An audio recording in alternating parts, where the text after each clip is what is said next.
네, 이슈를 보는 남자 시간입니다. 중요한 이슈에 대한 증권가의 시각 알아보도록 하죠. 네, 이투데이 김시영 기자와 함께하도록 하겠습니다. 안녕하십니까? 안녕하세요. 네, 코스피 지수가 이틀 연속으로 올랐습니다. 1960선까지 올라섰는데요. 대형 IT주의 흐름 전반적으로 좋습니다. 네. 이 삼성전자가 이틀 연속 2% 넘게 올랐고요. 이 어닝 쇼크 속에서도 LG전자 호실적을 발표했는데 네. 대형 IT주의 부활로 봐도 좋은 것인지 오늘 자세한 이야기 나눠보도록 하겠습니다. 먼저 어제 마감부터 좀 짚어주실까요? 네, 어제 코스피 지수는 전거래일보다 8.47포인트 오른 1964.43으로 거래를 마감을 했습니다. 1940선 밑으로 내려앉았던 지수 이틀째 오르면서 1960선을 회복을 했는데요. 코스피는 외국인과 기관이 동반 순매수세를 나타내며 상승 출발을 했습니다. 이후 외국인과 개인의 매도 공세에 등락을 거듭했지만 외국인의 그 매도 공세가 잦아든 데다가 기관이 꾸준히 매수에 가담을 하면서 상승할 수 있었습니다. 최근 주식시장 보면 참 거대한 박스권에 갇혀 있는 게 아닌가 이런 생각이 드는데요. 이 대형주들의 실적 발표도 좀 어닝 쇼크 수준이기 때문에 전체적인 분위기가 떨어졌다라는 얘기도 있죠. 예, 그렇습니다. 그 기아차를 시작으로 주요 대형주들이 잇따라 어닝 쇼크를 기록을 하면서 시장에 우려를 더하고 있는데요. 여의도 증권가에서는 시가총액 상위 150개 기업 가운데 70에서 80%가 예상보다 실적이 부진할 것이라는 우려가 나오고 있습니다. 어제 SK하이닉스는 지난해 4분기 영업이익이 전분기 대비 흑자 전환한 549억 원을 기록했다고 밝혔는데요.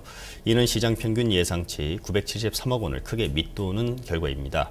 또 기아차와 호텔신라는 실제 영업이익이 예상치보다 약 45%씩 낮았고 또 삼성정밀화학은 82%, 삼성 SDI는 98%나 줄었습니다.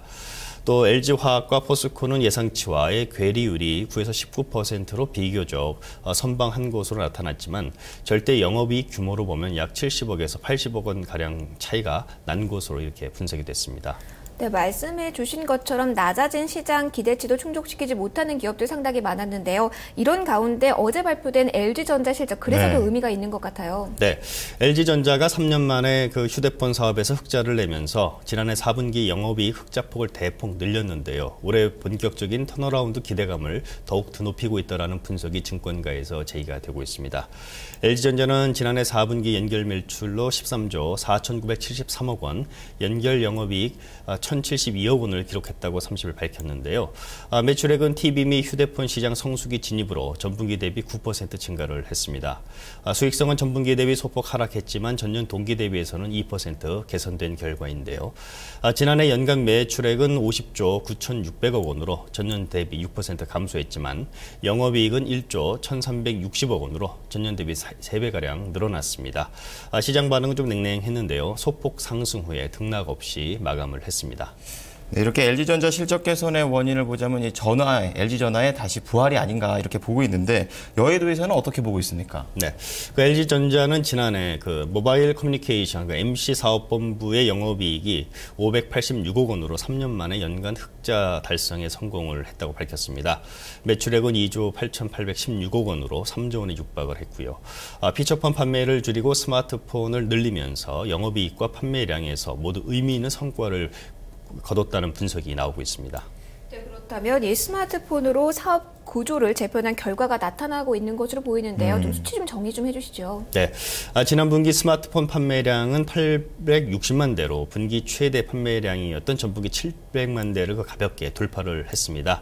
LTE 그 스마트폰 판매량은 230만 대로 전분기보다 10%가량 늘었고요. 일반 휴대폰을 포함한 전체 판매량은 1,540만 대로 역시 전분기 1,440만 대에서 7%가량 증가를 했습니다.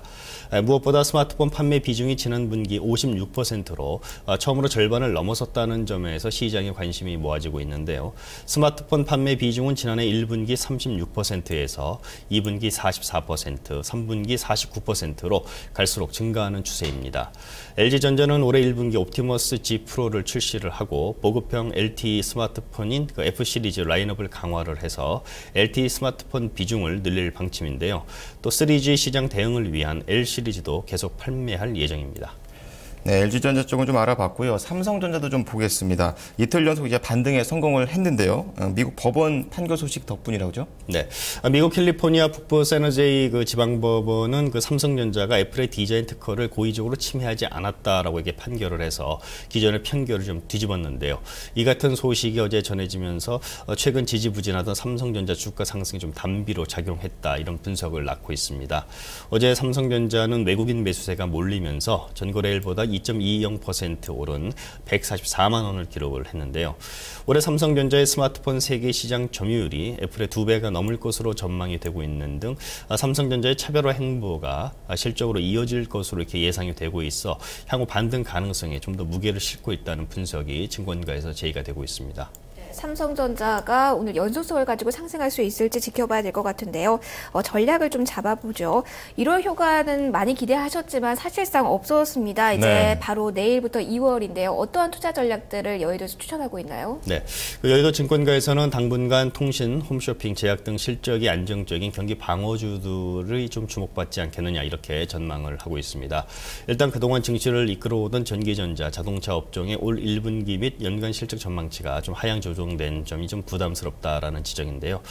연간 단위로 매출이 증가를 해서 구조적으로 성장하는 기업에 대한 차별적인 투자 전략이 필요한 때다 이렇게 조언을 하고 있습니다.